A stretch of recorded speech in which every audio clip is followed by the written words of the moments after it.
Shrimati Baishali Sarkar the essence of অ্যাস্ট্রোলজির পক্ষ থেকে সমস্ত দর্শক বন্ধুকে হ্যাপি নিউ ইয়ার জানাচ্ছি। কারণ 2025 আমাদের কিন্তু চলে এসছে, আর এই 2025 আমাদের একটা ভাইটাল ইয়ার। কারণ এই বছরে চারটি প্ল্যানেট চেঞ্জ হয়ে যাচ্ছে, অর্থাৎ কুম্ভ রাশি থেকে কিন্তু শনি মহারাজ, যে সবথেকে কিন্তু স্লো মুভিং প্ল্যানেট এবং আউটার প্ল্যানেট, যার ফলদানের ক্ষমতা প্রবল, সেই প্ল্যানেটটি ন্যাচারাল জোডিয়াকের 11th হাউস থেকে ন্যাচারাল জোডিয়াকের 12th হাউস মীন রাশির ঘরে 2.5 বছরের জন্য কিন্তু প্রবেশ করছে।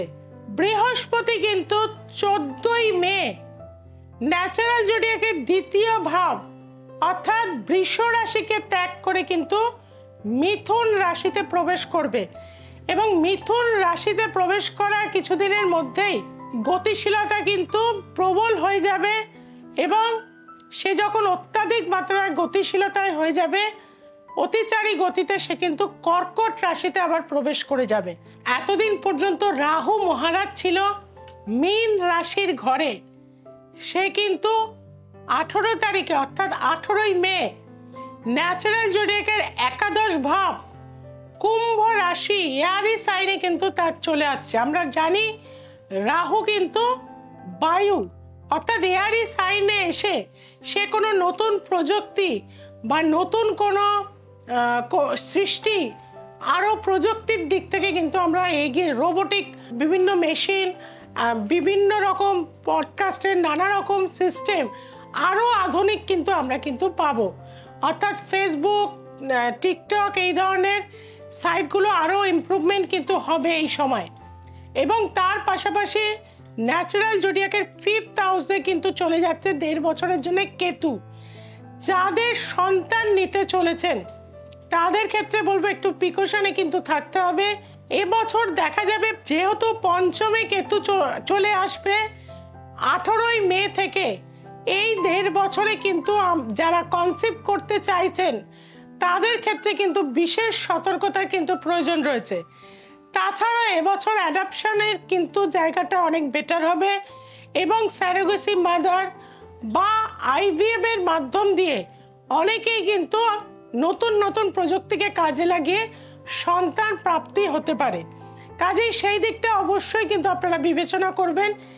এবং আজকে যে রাশিটি নিয়ে আমি আলোচনা করব সেটি হচ্ছে সিংহ রাশি, এবং এই সিংহ রাশি কিন্তু ন্যাচারাল জোডিয়াকের 5th রাশি, এবং এই 5th রাশির 4th লর্ড, এডুকেশনের যে লর্ড, যে সময় আমাদের নতুন বছর শুরু হচ্ছে সেই সময় সে কিন্তু দ্বাদশ ভাবে ডেবিলেটেড অবস্থায় অর্থাৎ নিচস্থ অবস্থায় কিন্তু অবস্থান করবে।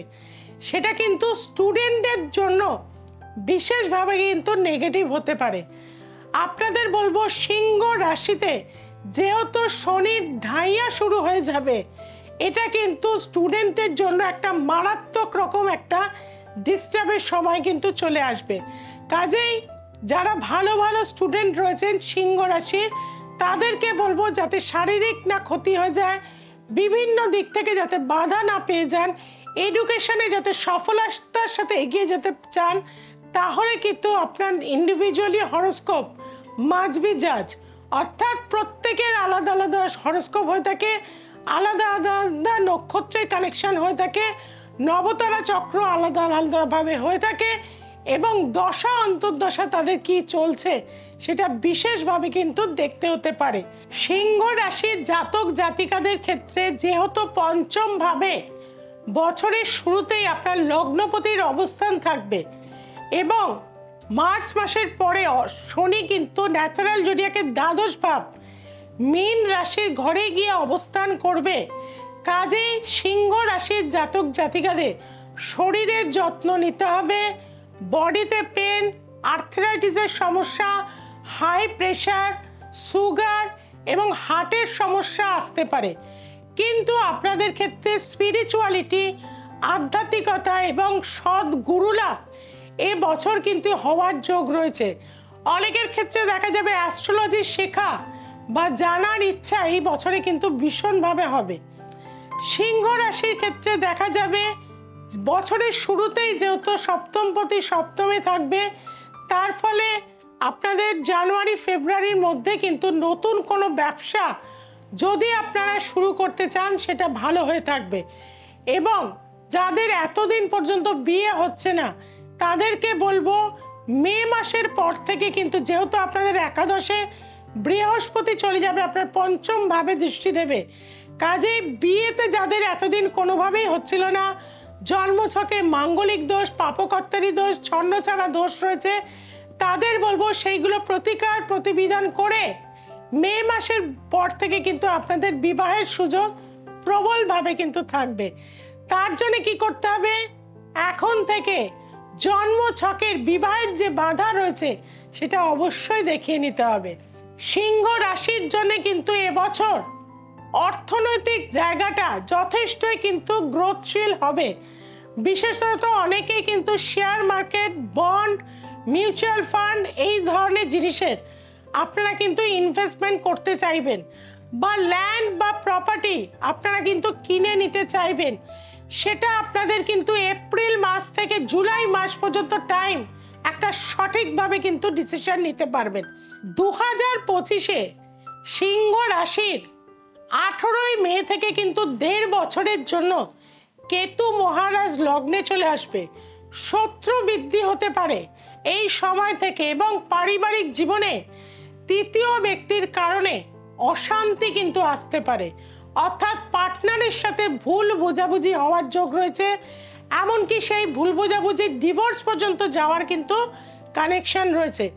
কাজেই যাদের দেখছেন বছরের শুরুতেই প্রবলেম শুরু হয়ে গেছে তাদেরকে বলবো যে এই সময়টা কিন্তু বিশেষভাবে অ্যালার্ট থাকতে হবে।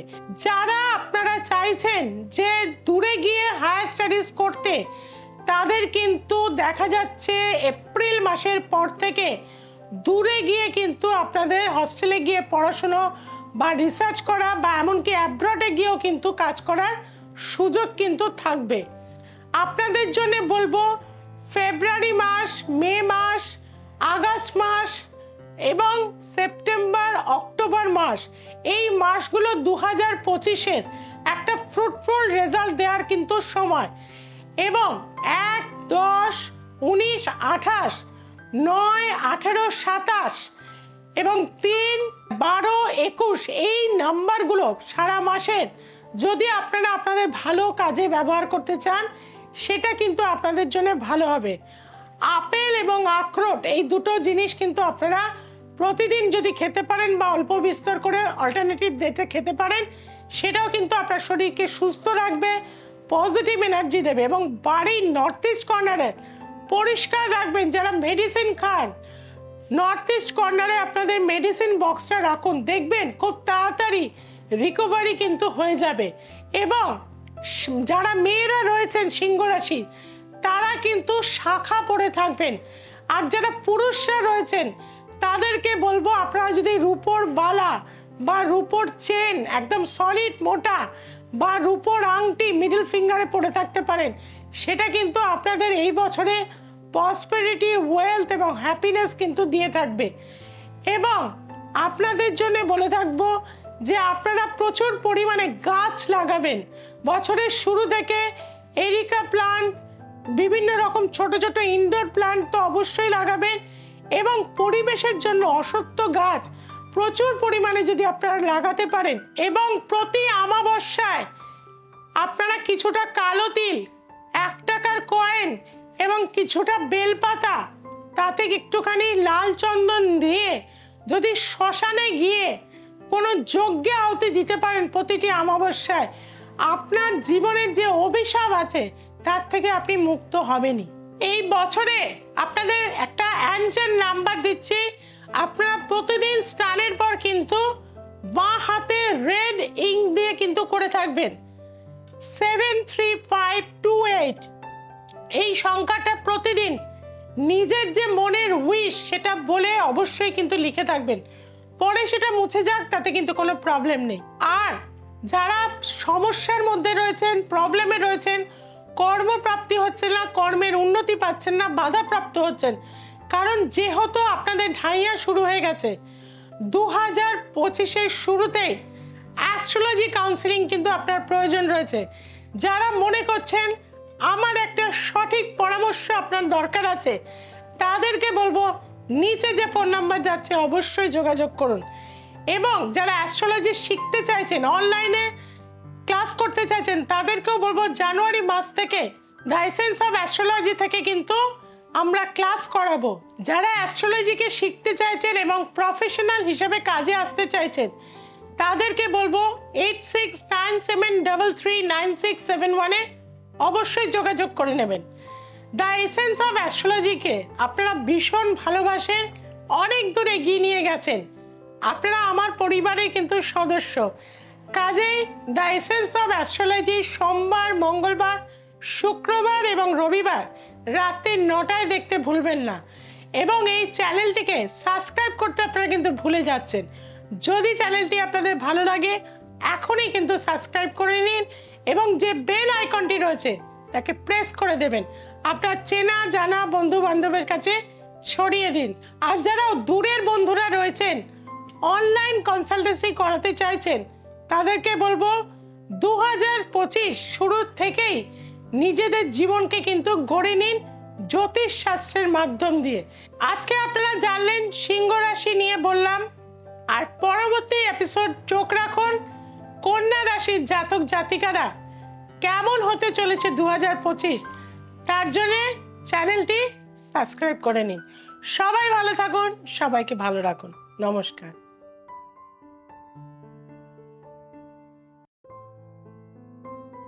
নমস্কার, আমি শিউলি ব্যানার্জি বলছি, বোলপুর শান্তিনিকেতন থেকে আসছি। আমি দিদির কাছে 11ই অক্টোবর প্রথম গিয়েছিলাম আমার ছেলের জন্য। ছেলে পড়াশোনায় একদম মন ছিল না, সব সময় মোবাইলে গেম খেলতো। দিদির রেমেডিগুলো ফলো করে, দিদি যা যা বলেছিল সেগুলো পালন করে এখন আমার ছেলে অনেক ভালো পড়াশোনায় এবং রেজাল্ট খুব ভালো করেছে। আশা করি আগামী দিনে আরো ভালো রেজাল্ট করবে। আর দিদি যার হাত ধরেন তার সব দিক থেকেই উন্নতি হয়। আমি আমার জীবনে আরো অনেক দিক থেকেই উন্নতি পেয়েছি। আগামী দিনেও আমি দিদির সঙ্গ ছাড়তে চাই না, বা দিদিও আমাকে ছাড়বে না, আমি এটুকু বিশ্বাস রাখি। আপনাদের যার যা সমস্যা আছে একবার বৈশালীদির কাছে আসুন, নিজের মনের কথা বলুন ওনাকে, উনি সব বুঝতে পারবেন, উনি আপনাদের সকল সমস্যার সমাধান করবেন।